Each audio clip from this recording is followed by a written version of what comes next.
نحمدہ نصلی علی رسولہ الکریم اما بعد فاعوذ باللہ من الشیطان الرجیم بسم اللہ الرحمن الرحیم الصلاۃ والسلام علیک یا سیدی یا رسول اللہ وعلی آلک وصحابک یا سیدی یا حبیب اللہ ان اللہ وملائکتہ یصلون علی النبی یا ایہا الذین آمنوا صلوا علیہ وسلموا تسلیما۔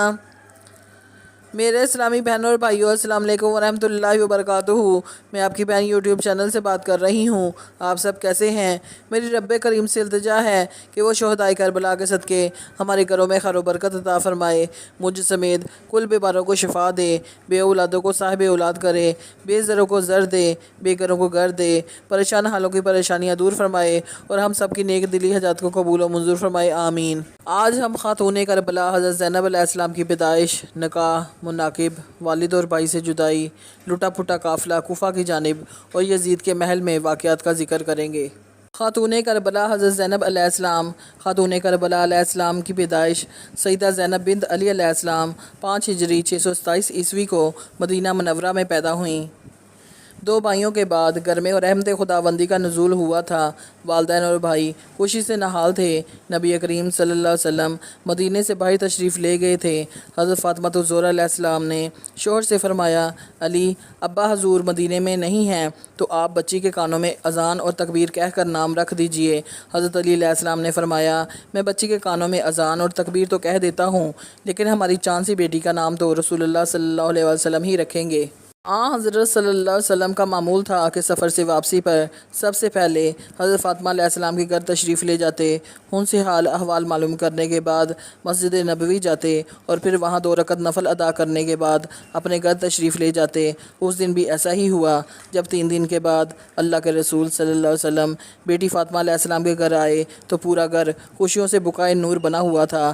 حضرت علی علیہ السلام نے نومولود بچی کو نانا کی گود میں دے دیا۔ جو ہی حضور صلی اللہ علیہ وسلم کی نظر معصوم نواسی کے بھولے بالے چہرے پر پڑی تو بے اختیار فرمایا، ارے اس میں تو اپنی نانی حضرت خدیجہ الکبریٰ علیہ السلام کی مشابہت ہے۔ پھر آپ صلی اللہ علیہ وسلم نے اپنے لعاب مبارک بچی کے منہ میں ڈالا، کھجور چبا کر تالو سے لگائی اور اس کا نام اپنی بڑی صاحبزادی کے نام پر زینب علیہ السلام رکھا۔ نکاح حضرت زینب علیہ السلام خوب سیرت تھیں اور خوبصورت بھی۔ جب سن بلوغت کو پہنچی تو بہت سے نوجوان شادی کے خواہش مند تھے، لیکن سیدنا علی مرتضیٰ علیہ السلام نے ان کے لیے اپنے شہید بھائی اور جنگ موتا کے ہیرو حضرت جعفر طیار رضی اللہ تعالیٰ عنہ کے سعادت مند صاحبزادے عبداللہ بن جعفر رضی اللہ تعالیٰ عنہ کو منتخب فرمایا۔ حضرت جعفر رضی اللہ تعالیٰ عنہ کی شہادت کے بعد ان کے بچوں کی تربیت و پرورش حضرت صلی اللہ علیہ وسلم نے خود فرمائی تھی، اور آپ صلی اللہ علیہ وسلم کی وفات کے بعد یہ ذمہ داری حضرت علی علیہ السلام نے سنبھالی۔ حضرت عبداللہ رضی اللہ تعالیٰ عنہ اپنے والد کی طرح اعلیٰ صفات اور پاکیزہ اخلاق کے مالک تھے۔ حضرت زینب علیہ السلام کا بچپن فقر و غنا میں گزرا تھا۔ گھر میں تنگ دستی کا راج تھا، لیکن جب شوہر کے گھر آئیں تو مال و دولت کی فراوانی تھی۔ حضرت عبداللہ رضی اللہ تعالیٰ عنہ کا شمار مدینے کے امیر ترین تاجروں میں ہوتا تھا۔ سیدنا علی مرتضیٰ علیہ السلام نے ان کا نکاح مسجد نبوی میں نہایت سادگی سے پڑھایا۔ سیدنا عمر فاروق رضی اللہ تعالیٰ عنہ کا جو نکاح کی اس محفل میں تشریف فرما تھے، کہنا تھا کہ یہ ایک مثالی مسلمان جوڑے کا نکاح تھا۔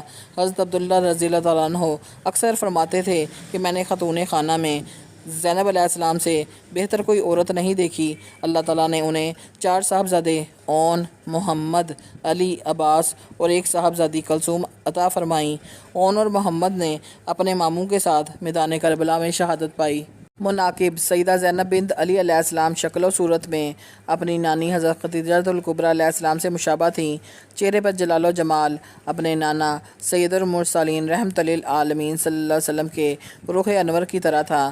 چال ڈھال، انداز گفتگو اور طرز خطاب اپنے والد حیدر کرار علیہ السلام سے ملتا تھا، جبکہ اعداد و توار میں اپنی والدہ خاتون جنت سیدہ فاطمہ الزہرا علیہ السلام کی طرح تھیں۔ صبر و شکر، قناعت و درگزر اپنے بڑے بھائی حضرت حسن علیہ السلام سے، جبکہ حق گوئی و بے باکی، شجاعت و بے خوفی، مصائب سے پنجہ آزمائی اور باطل قوتوں سے ٹکرا جانا اپنے دوسرے بھائی شہید کربلا سیدنا امام حسین علیہ السلام سے سیکھا۔ یوں خانوادہ رسول صلی اللہ علیہ وسلم کے باغ کا ہر پھول زینب بنت علی علیہ السلام کے سدا بہار گلدستے میں موجود تھا۔ والد اور بھائی کی جدائی۔ سیدنا علی مرتضیٰ علیہ السلام میدان جنگ کے ہیرو ہونے کے ساتھ خطابت کے بھی بادشاہ تھے۔ اپنے خطابات میں جو بیش بہا جملے ارشاد فرماتے وہ آج بھی دنیا اسلام خصوصاً اہل عرب میں ضرب المثال کا درجہ رکھتے علم و حکمت کے انمول ذخیرہ ہیں۔ والد کی فصاحت و بلاغت صاحبزادی کو ورثے میں ملی تو بچپن ہی سے شاعری کا بھی شوق تھا۔ اپنی گفتگو میں موقع محل کے اعتبار سے اشعار کا استعمال کیا کرتی تھیں۔ حضرت علی علیہ السلام نے 37 ہجری میں کوفہ کو اپنا دارالخلافہ بنایا تو حضرت زینب علیہ السلام بھی اپنے شوہر اور بچوں کے ساتھ وہیں منتقل ہو گئیں۔ آپ علیہ السلام نے وہاں درس و تدریس کا سلسلہ شروع کیا اور جلد ہی ان کی تقاریر کا چرچا گر گر ہونے لگا۔ حضرت علی علیہ السلام 19 رمضان 40 ہجری کو ابن ملجم کے ہاتھوں زخمی ہوئے اور 21 رمضان المبارک کو جام شہادت نوش کر گئے۔ سیدہ زینب علیہ السلام غم زدہ حالت میں والد کے سرہانے موجود تھیں۔ انہوں نے اپنے اس غم کا مرثیوں میں اظہار کیا۔ وہ والد کی شہادت کے بعد بھائیوں کے ساتھ مدینہ منورہ منتقل ہو گئیں۔ 50 ہجری میں حضرت امام حسن علیہ السلام کو ان کی بیوی نے زہر دے دیا۔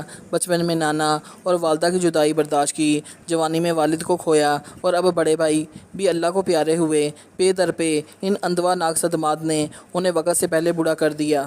لوٹا پوٹا قافلہ کوفہ کی جانب سانحہ کربلا کے دوسرے دن بنات اہل بیت علیہ السلام کو قیدیوں کی حیثیت سے کوفہ روانہ کیا گیا تو شمر کی حضرت زین العابدین علیہ السلام پر نظر پڑی۔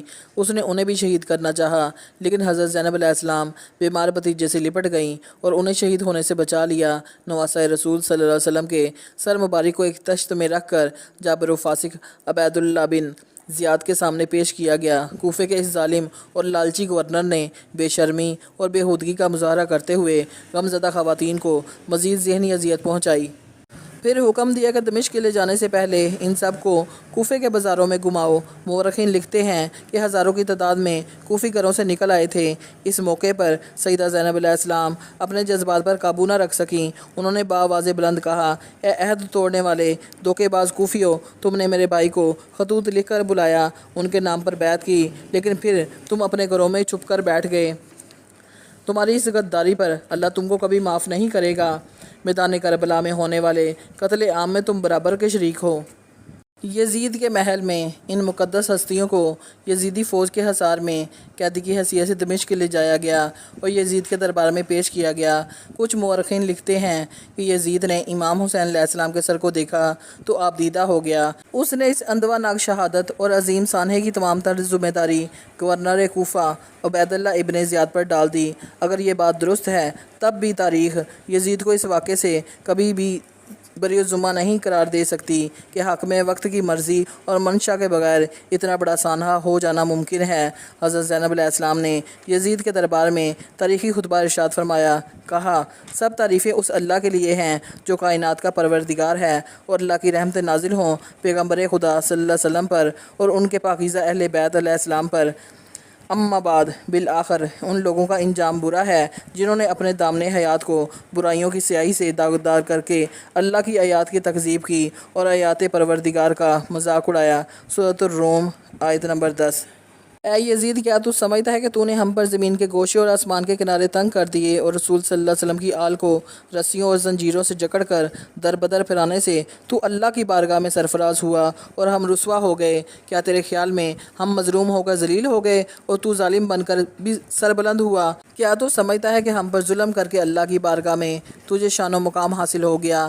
آج تو اپنی ظاہری فتح کی خوشی میں سرمست ہے، مسرت و شادمانی سے سرشار ہو کر اپنے غالب ہونے پر اترا رہا ہے اور خلافت کے ہمارے مسلمان حق کو غصب کر کے خوشی و سرور کا جشن منانے میں مشغول ہے۔ اپنی غلط سوچ پر مغرور نہ ہو اور ہوش کے ناخن لے۔ کیا تو نے اللہ کا یہ فرمان بلا دیا کہ حق کا انکار کرنے والے یہ نہ سمجھیں کہ ہم جو انہیں مہلت دیتے ہیں یہ ان کے حق میں بھلائی ہے؟ ہم انہیں مہلت اس لیے دیتے ہیں کہ وہ گناہ میں زیادتی کریں اور ان کے لیے خوار کرنے والا عذاب ہے۔ سورہ آل عمران آیت نمبر 178۔ اے تلقا، آزاد کردہ غلام کے بیٹے، کیا یہ تیرا انصاف ہے کہ تو نے اپنی مستورات اور لونڈیوں کی چادر اور چار دیواری کا تحفظ فراہم کر کے پردے میں بٹھا رکھا ہے، جبکہ رسول صلی اللہ علیہ وسلم کی صاحبزادیوں کو برہنہ سر در بدر پھرا رہا ہے؟ تاریخ طبری 2/337۔ اے یزید، یاد رکھ کہ اللہ اور آل رسول صلی اللہ علیہ وسلم کا تجھ سے انتقام لے کر ان مظلوموں کا حق انہیں دلائے گا اور انہیں امن و سکون کی نعمت سے مالا مال کرے گا۔ اللہ کا فرمان ہے کہ جو لوگ اللہ کی راہ میں مارے گئے انہیں مردہ نہ سمجھو بلکہ وہ زندہ ہیں اور اپنے رب کے ہاں رزق پا رہے ہیں۔ سورہ آل عمران آیت نمبر 169۔ افسوس تو اس بات کا ہے کہ شیطان کے ہم نوا اور بدنام لوگوں نے رحمان کے سپاہیوں اور پاک باز لوگوں کو تہتی کر ڈالا اور ابھی تک اس شیطانی ٹولے کے ہاتھوں سے ہمارے پاک خون کے قطرے ٹپک رہے ہیں۔